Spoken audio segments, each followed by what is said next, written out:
అందశ్రీ అన్న పాట ఒకటి ఉంటుంది.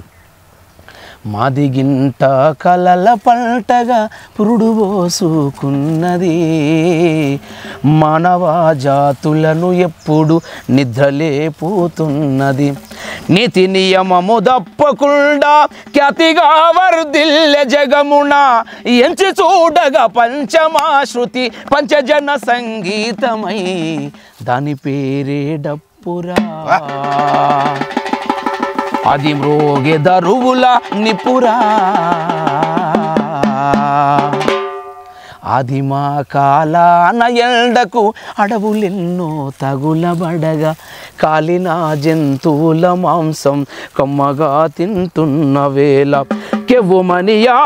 కొండగాలికి కొవ్వు పొరలకు దాకినప్పుడు, నాదమైన వింది దిశలా నరుల జీవనదారులల్లా, దాని పేరే డప్పురా, అది మ్రోగే దరువుల నిప్పురా. దప్పు మీద కూడా ఇంత అద్భుతంగా నువ్వు